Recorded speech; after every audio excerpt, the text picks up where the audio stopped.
Hello guys! Today's video ay mag-unboxing naman ako guys. Ang tagal ko nang hindi nakapag-unboxing, pero ngayon parang special sa akin yung unboxing ko. Kasi ulit-ulitin ko guys, nakapag-white lang ako dahil dito sa mga tanim-tanim sa mga garden. So ngayon guys ay nagkaroon na naman ako ng bagong gusto, ng bagong ang kalibangan ay na ako sa pagbubonsai. Gusto ko naman ay bonsai naman ngayon yung aking pinagtuunan ng atensyon. So ngayon guys, dumating na yung aking unboxing para din ito sa bonsai at sa aking mga succulents. Yung una kong mga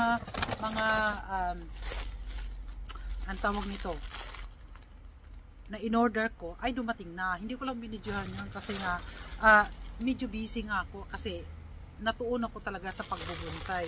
At alam nyo ba, ito guys ay yung sa coconut, yung mga coconut at saka yung mga bumili na rin ako nito. Ayan yung mga gamit ko sa bonsai.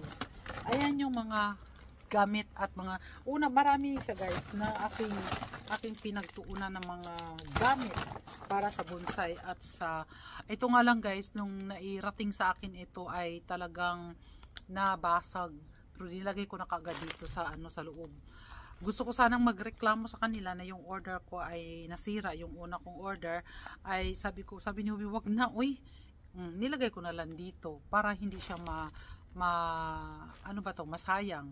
So, yun lang naman sabi niya gano'n, magkano ba yun? Sabi, hindi naman gano'n, mahal din para sa akin kasi nag-iisat at saka syempre naman, magtitipid-tipid naman tayo. Saka ito yung mga gamit ko. Ayan. Ayan na yung mga unang order ko. Yung ito, marami na. Pero ngayon guys, marami yang mga chichiburetsi ng aking bonsai. So, nabuksan ko na nga yung iba Ayan. So guys, pero ang importante ko ngayon ay ito at ayan, sabi ko, ayan, makapag-time na ako na mag-unboxing naman. Sa pag-unboxing lang ay marami naman dapat na i-unboxing, pero wala talaga guys. Sabi ko, wayaan mo na yun. Pero ito talaga, napaka-importante sa akin ngayon. Ayan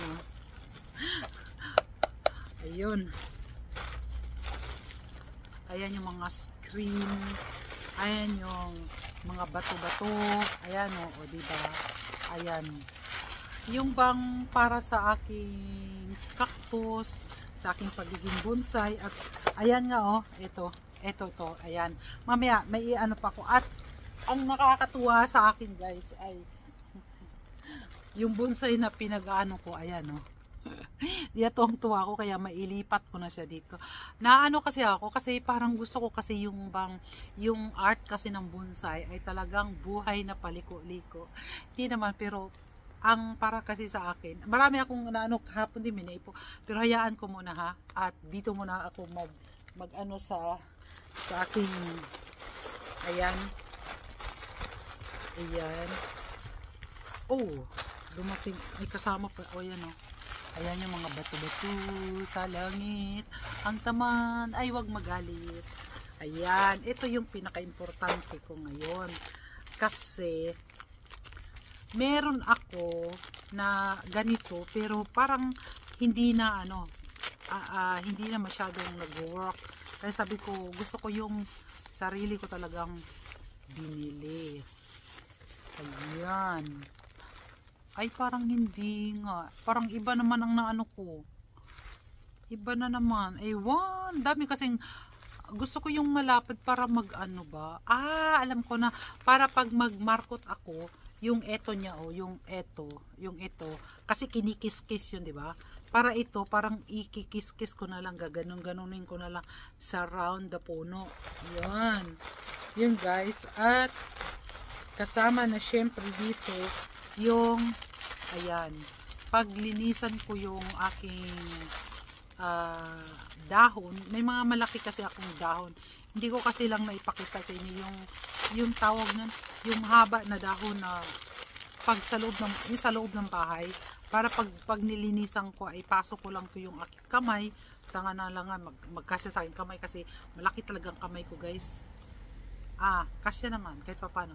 Para maglinis ko ay hilahin ko lang yung kanyang leaves, katulad nito, hihilahin ko lang para hindi na ako baliktad at paano, para pag maglinis ako ay yung bang sa likod at sa harap, yung gano'n, no?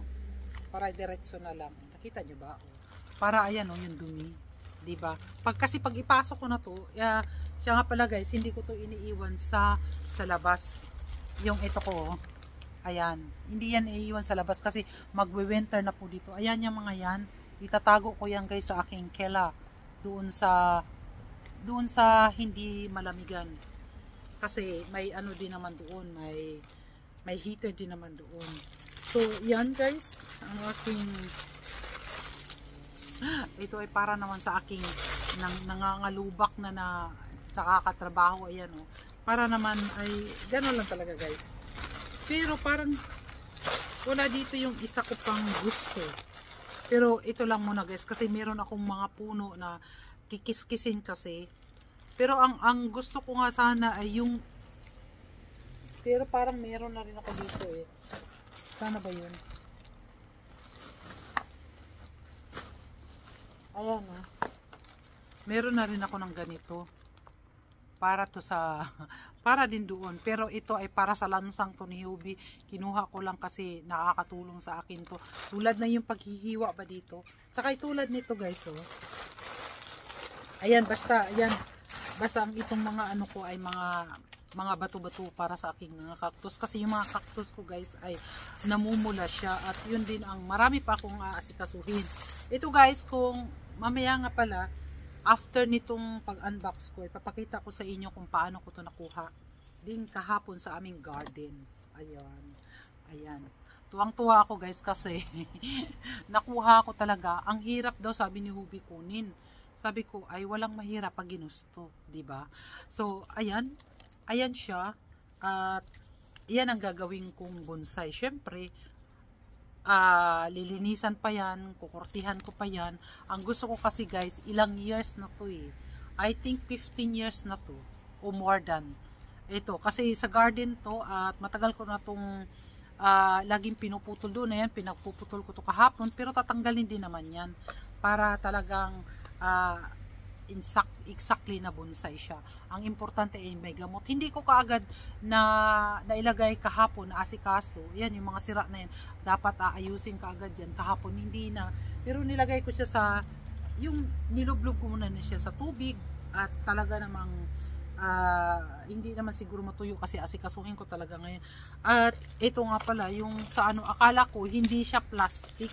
Ngayon, nang mahawakan ko yung aking dumating yung order ko, sabi ko, bakit parang hindi nila binalot ng maayos? Hindi ko siguro na basa ng maayos na plastic pala. Kasi sabi ko, bakit magaan? Ngayon ay plastic nga. Ayan. Pero okay lang kasi pang ano ko lang naman to eh. Pang sample ko pa lang naman. At least, ayan siya. Uy, bakit dalawa lang? At tatlo ang gusto ko At tatlo nga. Ayan, may drainage na rin siya. May ano na rin. Ayan siya, oh, di ba? Plastic nga pero parang matibay siya. O, di ba? Ayan guys, ewan ko ba, parang naano talaga ako sa noon pa naman, gusto ko talagang cactus. Gusto ko talagang magkaroon ng cactus. Pero ayan ay parang nasisentro na ang attention ko sa aking cactus. At ayan, kung yung screen ay in-order ko na rin to para kako ayan siya oh, para hindi ayan, nakikita nyo yun. Sabi ko basta pag ginusto mo ay gagawin mo lang talaga, ganan. Hindi ito talaga na ano ko talaga sa attention ko ngayon na magawa ko ng mga bonsai.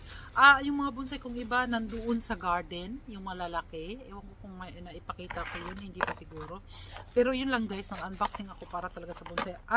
At natutuwa rin ako guys kasi ito Itong roots na yan, ayan, lilinisin ko. Nilagay ko muna siya doon, nag-dry nga, wala pa, hindi ko na. Nilagay ko sa loob ng bahay, pero puputulin ko yan ngayon. Hindi naman yan mamamatay kasi, ano to yung bang, maganda naman ang roots niya. Hindi ko lang na, marami akong nagawa, pero hindi ko lang maipakita kasi mga kahoy itong mga malalaki. Kasi guys, kung sino man ang nakakaalam, kaya nga sabi ko ulit-ulitin ko, nakapag-white ako dahil sa garden ko. Kaso nga lang, yung pagwa-white ko ay na-mix ko na hindi lang sa garden, kundi lahat-lahat na sa sport, travel, nagbagting na yung lingganay namin guys. Alas 9 na ata ng umaga. Ayun. Kaya sabi ko ay i-mix ko na lang. Gusto ko sanang ibahin yung channel ng pag-garden ko at pero wag na guys, yun na lang. I-mix ko na lang yan para para maganda. Hindi, natutuwa lang talaga ako guys. Isipin nyo guys pag may may bonsai kayo sa loob ng bahay, lalo na yung kayo talaga ang gumawa. Ito, kinalkal ko rin to sa garden. At ayun ang ginawa ko. Natutuwa ako guys. Natutuwa ako na makita ako na binabaluktot ko. Meron pa ako, marami pa akong gagawin. Marami kasi akong sa garden namin, 'di ba? Kung nakaano kayo sa garden ko, makikita niyo malaki 'yun. Maraming tumutubo. Meron na akong gi-prepare doon para next year ng mga aking garden. So, ito naman, ito ay dito ko yan ilalagay, tatransfer, babaluktutin ko yan na yan, nilagyan ko siya ng bato, ayan, kasi tumutubo, at ito na yan ang babaluktutin ko mamaya, gamit ng mga ito, ayan, malaki to, yung maliit ang gagamitin ko, sana ba yung maliit, ayan siya, ayan, babaluktutin ko to mamaya. Natutuwa ako guys, yung parang mai-inspired ka pag gumawa ka ng yung gusto mong paano mo siya baluktutin. Ito, parang natakot pa nga ako dati. Yung pagbaluktot ko nito, sabi ko wag naman sanang maputol. Pero alam nyo guys, ang resulta, ayan nagkaroon siya ng, ayan may tutubo na siya, ayun. Ayan di ba? Ang cute. Nakyutan lang ako. Yun lang talaga guys. At saka, isa pa guys, may nga pala ako sa inyo na etong puno na to, kahapon ko lang din nakita kasi natumba to nung malakas ang ulan, pero kahapon nung nandito yung apo ko, nakita ko na meron siyang bagong tubo. Ayan teka ha, ayan, may bago siyang tubo, kaya sabi ko hala, nagandahan ako guys, kaya ayan, sabi kong ganun nai-inspired ako pag ganyan. Di ba guys, may inspired tayo sa mga halaman, nakakatanggal ng stress, nakakatanggal ng kung ano-ano. At siya pa nga pala guys, ito kinalkal ko rin to kahapon. Ayan yung leaves niya kasi dapat pag tanggal mo to gagawin ko, pero lagyan ko siya ng konting tubig. At alam nyo guys kung ano to? Alam nyo ba kung ano to? Cherry tree. Yung cherry ko yan, ha? Diba? Pero, maayos ko yan kasi malaki naman yung kanyang, mas malaki pa yung ugat kaysa sa puno, diba? Ayan, mas malaki pa yung ugat kaysa sa puno.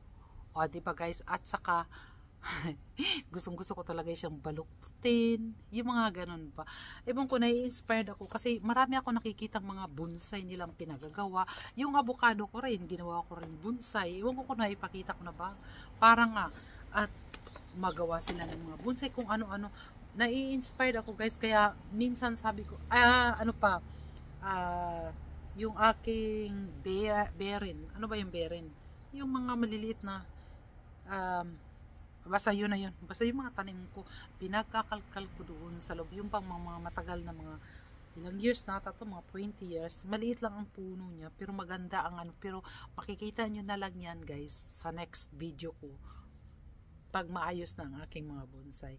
Yun lang guys, nag-unbox na ako ngayon at talagang happy ako at dumating na ang mga order ko, pero may in-order pa akong hindi pa dumating.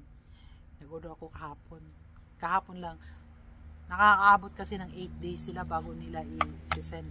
Pero hindi ko sukat akalain na ito pala ay plastic. Pero ang pagka-plastic niya ay maano siya, matibay. Maganda naman, o di ba? Maganda naman siya, guys. So, yun lang, guys, ang maano ko ngayon. Para happy lang tayo sa ating pag-gardening. Talagang nakaka-inspired. Pag lalo nang mag-workout yung ating mga ginagawa. Yun lang, guys. Thank you very much for watching. Bye-bye!